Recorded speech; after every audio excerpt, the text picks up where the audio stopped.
这个香港最大的问题是贫富差距，而且房地产严重不均，是香港社会人心不稳的主要原因。那谁要负责任呢？观视频的网友们，大家好，我是梅山剑客陈平。今天呢，我们就接着来分析这个香港动乱的经济原因。上一次视频里面我讲了，如果拿西方主流经济学的标准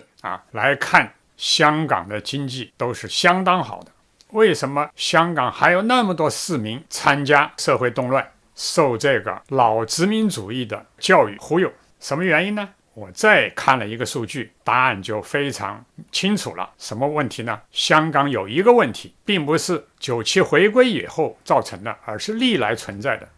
就是香港的贫富差距悬殊。而且呢，英国政府的传统，所谓小政府自由放任，保护私有产权，是加大和固化了这种贫富差距，而不是改善了贫富差距。那么这个指标是什么呢？就是大家经常听说过的，叫吉尼系数。这个吉尼系数越高的话呢，就是反映这个社会的贫富差距呢是越大。那我把这个数据给大家看一下。这一看以后我还非常震惊。为什么呢？原来在世界主要区域里面，香港的吉尼系数是最高的，早就超过危险线了，是 53.9。 比它低的两个国家现在都处在社会动乱的这个状态之下。一个谁呢？巴西 49.0， 还有一个墨西哥 48.2。 然后你就知道为什么这个大批的这个拉美的难民经过墨西哥到美国边界，要冲到美国的这个边界墙之内寻找出路，实际上就反映了拉美的贫富差距很大，是使得特朗普招架不住要修新的柏林墙这个原因。但是呢，让我惊奇的是，香港的吉尼系数竟然比巴西和墨西哥还要高。那么第二档，我认为社会贫富差距相当的大，但是呢还是相对稳定，能控制得住的大国和区域有谁呢？这个我倒是要警告中国大陆的政府了。中国大陆是 46.5， 比墨西哥、巴西、香港都要低，但是跟新加坡很接近， 45.9， 沙特也是 45.9， 美国呢 45， 俄国呢 41.2， 土耳其 44.2。 通常大家把吉尼系数超过40的都认为对社会呢会有影响，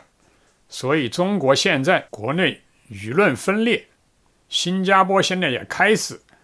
经济下滑，沙特现在动荡也加剧，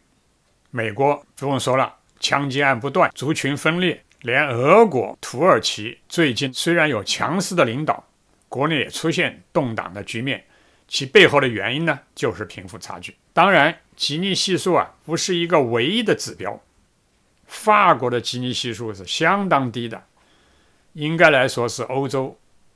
福利制度一个很好的典型国家，只有 29.3。 但是你们知道前一阵这个法国的黄马甲运动震撼了整个法国，什么原因呢？因为法国的失业率太高了。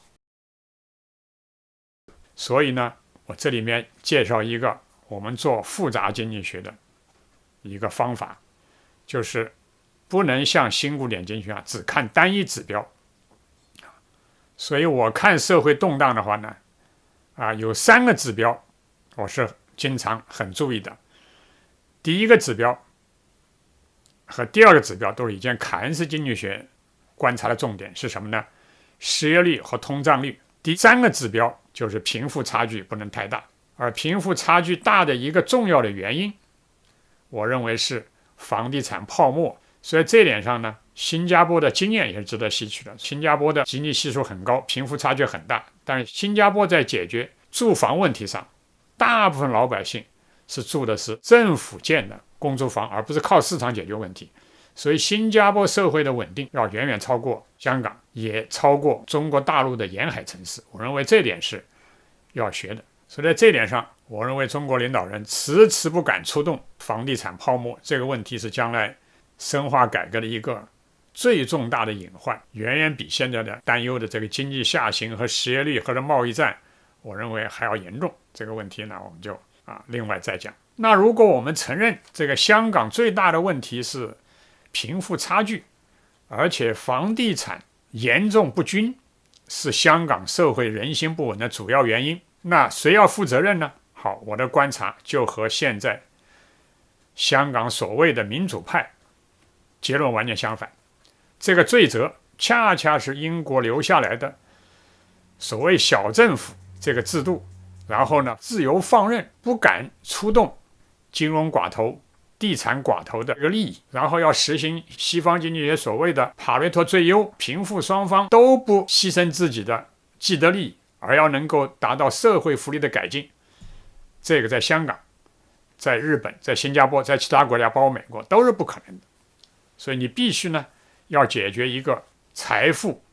和房地产重新分配的问题，而这个没有强有力的政府呢是不对的。所以现在香港动乱打出来的旗号，要实行一人一票的普选，要实行英美式的这个自由多党制，要想修改基本法，我认为对克服香港的问题不但没有帮助，而且只能是火上浇油。所以现在香港的所谓民主派把现在香港的问题归罪于香港特区政府不力，我认为这板子是打错了。恰恰是他们自己在香港几届特首都准备解决香港贫富不均，尤其是香港住房问题的时候，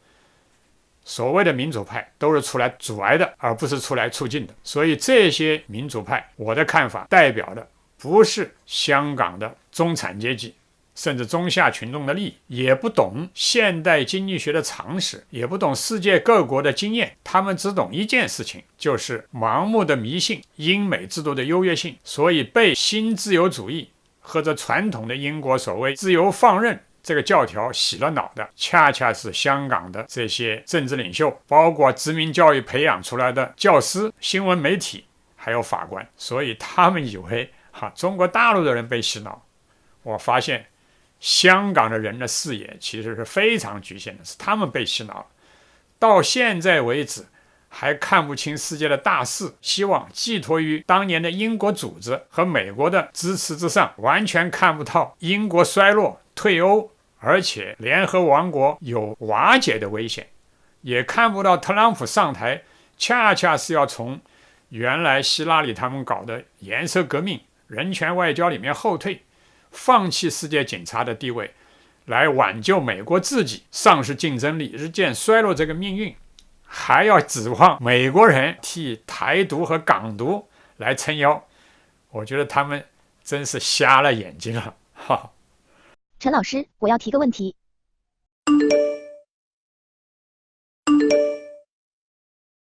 现在英国基尼系数不高，其实呢它不是小政府，它是大政府。2次大战以后呢，